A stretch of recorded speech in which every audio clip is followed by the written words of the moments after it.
یہ نہیں ہے کہ ہم مکمل ریجیکٹ کر رہے ہیں۔ 200 مقام ہے ایسا معارف القرآن کا جو جمہور اہل السنت کی تحقیق کے معارض ہے،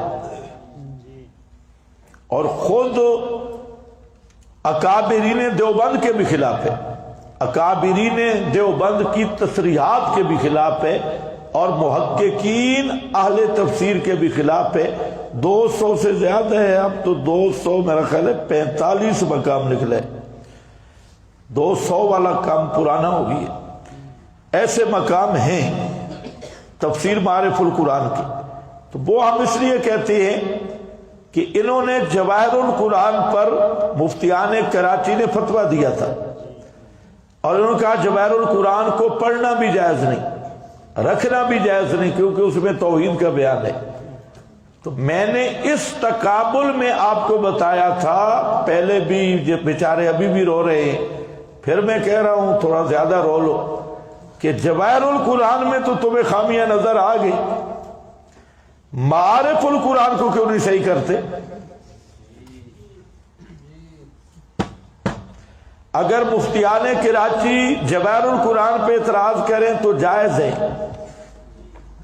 اور ہم معارف القرآن کے وہ مقام جو محققین اہل تفسیر کے خلاف ہیں وہ اگر بتا دیں تو یہ ہم اکابر کو نہیں ماننے والے، اور اکابر کے بے ادب بن گئے تو کوئی معیار بھی تو بتا لو نا بے ادبی اور ادب کا۔ تمہارے 2 ٹکے کے کراچی کے مولوی ہیں، اور خدا کی قسم یہ بڑی جگہ پہ بیٹھ کے مشہور ہو گئے، اگر ان کو یہاں ایسے مدرسے میں بٹھاؤ نا تو میں دیکھوں ان کے پاس آتا کون، ساری سہولتیں اور ایسی چیزیں اور بڑے لوگوں کا مال اور وارث بن کے، اور وہاں پر بیٹھ کے پھر لتڑیاں مارتے ہیں، لتڑیاں جیسے گدھا زیادہ کھائے نا وہ پھر لاتے مارتا ہے پیچھے آگے، اور فتویٰ دیا جا رہا ہے کہ جواہر القرآن کا مطالعہ ہی ناجائز ہے، مطالعہ حرام ہے، اور یہ اہل سنت کے خلاف ہے۔ ان الو کے پٹھے مفتی اور جاہل مفتی، ان کو یہ شرم نہیں آتی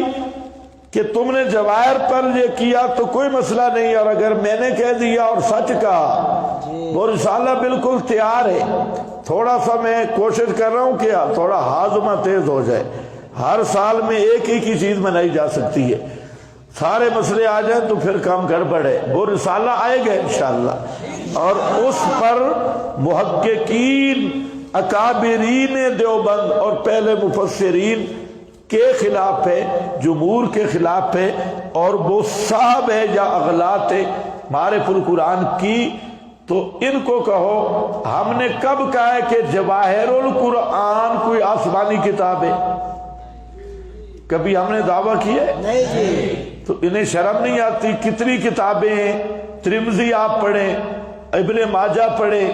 تو ان میں ضعیف روایتیں نہیں ہیں، تو اس کی تحقیق ہوتی ہے، بحث ہوتی ہے، تحقیق ہوتی ہے۔ تو اگر جواہر القرآن میں کوئی بالفرض کمزور بات آئے تو ہمارا یہ دعویٰ ہی نہیں ہے کہ یہ کوئی آسمانی کتاب ہے۔ تو یہاں اگر چند وہ چیزیں جن کو تم غلط سمجھ رہے ہو، تمہارے مزاج کے خلاف ہے، تو تم نے جواہر القرآن پہ پابندی لگا دی اور اس کا مطالعہ بھی حرام قرار دے دیا، اور اتنے تم متاثر، اور وہی بات اگر معارف میں آ جائے تو تمہیں وہ بصیر ہو جاتی، بزرگوں کی بھی ادبی ہو گئی۔ تو کم از کم شیشے کے گھر میں بیٹھ کے پتھر نہیں پھینکنے چاہیے، جب پتھر واپس آتا ہے تو شیشے میشے ٹوٹ جاتے ہیں۔ ہاں، ابھی تو انعام الباری کی جو چیزیں وہ بھی میں نے جمع کی ہے، اس میں بھی جو رنگ لگے ہیں حدیث بزرگ بناتے ہیں، دونوں بزرگ، ایک حدیث بناتا ہے، دوسرا اس کی نقل مارتا ہے اور حوالہ بھی دیتا ہے جو دنیا کی کسی حدیث کی کتاب میں نہیں ہے۔ ہاں، خود حدیث گھڑنے کی فیکٹری بنائی ہوئی ہے۔ تو اس لیے بہتر یہی ہے کہ ذرا اپنے قد کو دیکھ کے ٹانگیں پھیلانی چاہیے۔ تو معارف القرآن کی جب بات آئے گی تو پتہ چل جائے گا۔ تو وہاں بہرحال جو اچھی باتیں ہم لیتے ہیں، ہمارا مزاج یہ ہے کہ جو لوگ پہلے گزر گئے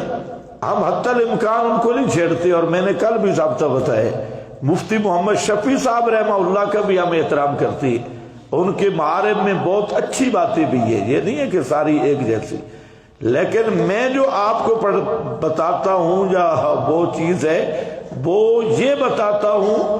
کہ ہر بات بزرگ کی ٹھیک نہیں ہوتی۔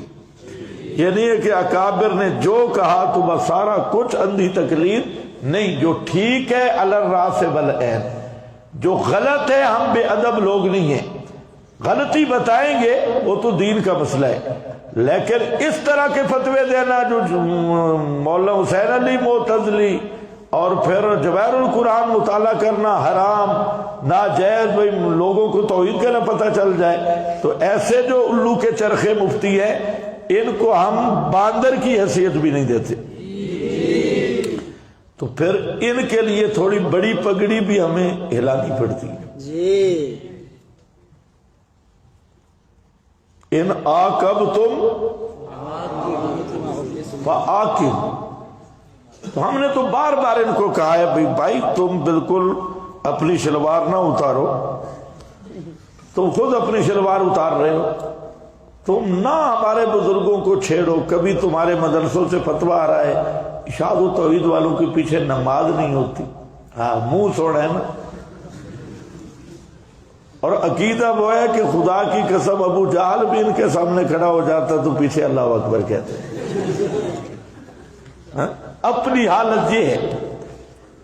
ہر مشرک کے پیچھے بھی نماز ہے، رافضی کے پیچھے بھی ہے، اور جو توحید و سنت کے محافظ ہیں ان کے پیچھے ان کی نماز نہیں ہوتی۔ میں نے کہا ان کو دیکھ کے ان کا وضو ہی ٹوٹ جاتا ہے تو نماز تو واقعی نہیں ہوتی۔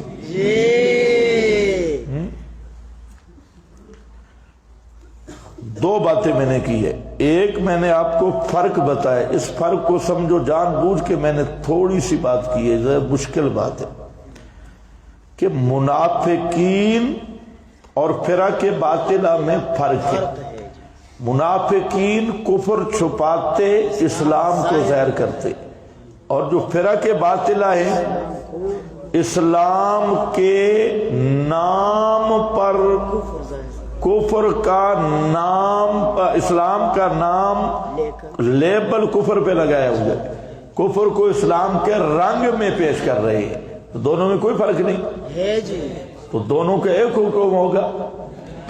ہاں ریبنڈ والوں کو بھی یہی، اور بڑے ریبنڈ والے چھوڑو، بڑے بڑے بزرگوں کو یہ تکلیف ہوئی ہے، تو یہاں پر یہی بات آ رہی ہے کہ یہ منافق کی بات ہے۔ تو بہرحال جہاں اتنی بات آ گئی کہ شہادت لا الہ الا اللہ یہ قتل سے مانے ہے، بشرطے کہ کفر واضح نہ ہو۔